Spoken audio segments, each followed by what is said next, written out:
So far, we have looked at simplifying expressions by adding and subtracting like terms. We then looked at multiplying and dividing monomials. It is common for students to mix up the different rules required to simplify each of these types of questions. So the purpose of this video is to go over each of the different types of questions and highlight the differences between the rules that are used.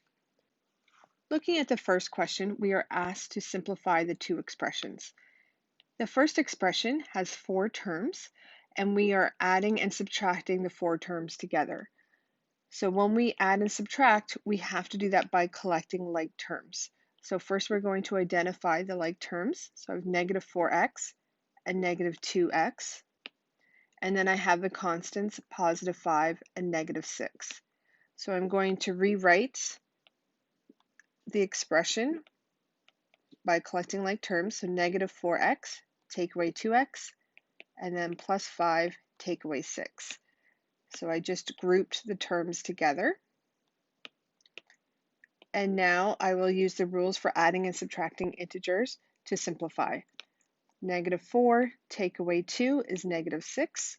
So I have negative 6x. And then plus 5 take away 6 is negative 1. So my solution is negative 6x minus 1. I cannot go any further because these are not like terms. The second expression, I now have 6 terms, again being added and subtracted. Here I have x, x squared, and constants. So again, I'm going to identify my like terms.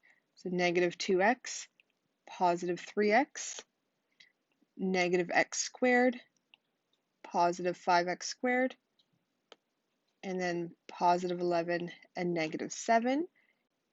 You may find it beneficial to write negative 1x squared to remind yourself that the coefficient in front of the x squared is actually 1.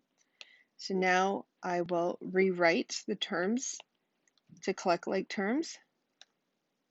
So negative 1x squared plus 5x squared minus 2x plus 3x plus 11 minus 7. Here I started off with the x squared terms first because that had the highest exponents. Then I did x terms where the exponent on x is 1. And then finally I did the constants. Here the exponent on x is actually 0. So I will continue to simplify by using the rules of integers. So negative 1x squared plus 5x squared is positive 4x squared. Negative 2x plus 3x is positive 1x, or simply x. You do not need to write the 1.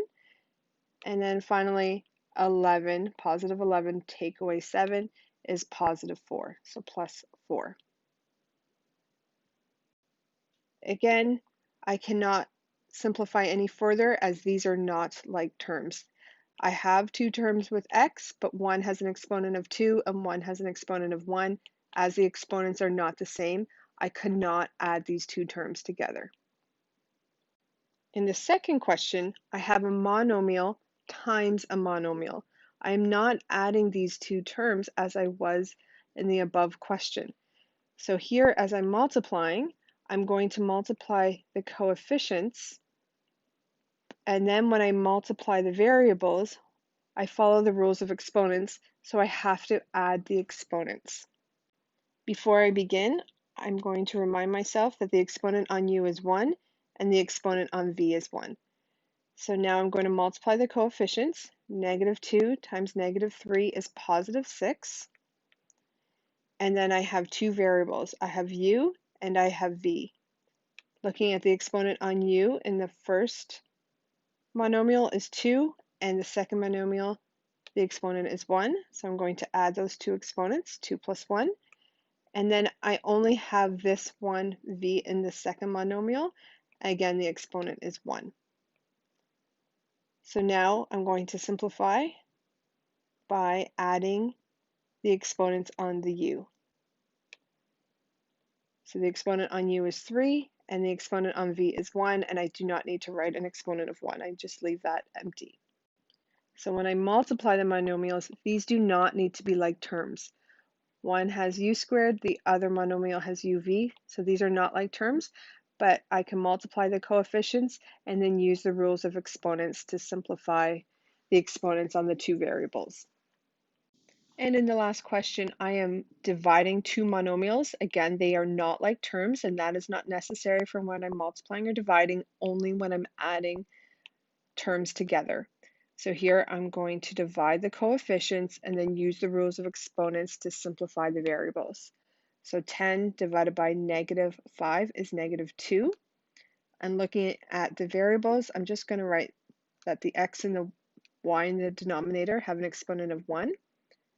So looking at y, I have the top exponent of 3, and I'm going to subtract the exponent in the denominator, which is 1. And looking at the exponent on x, I just have an x in the numerator, which has an exponent of 1, so I just leave it as x to the 1. And then my final step is just to subtract 1 from 3.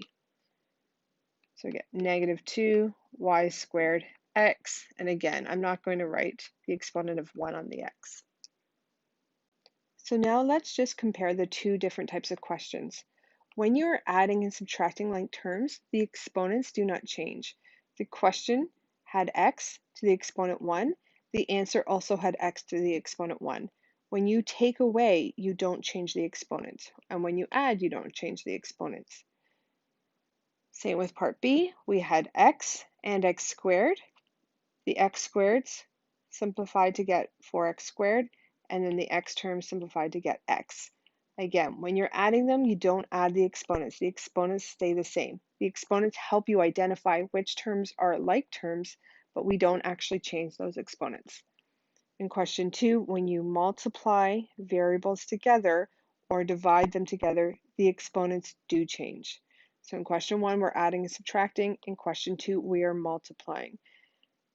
And again, when you multiply, you add the exponents, and then when you divide, you subtract the exponents.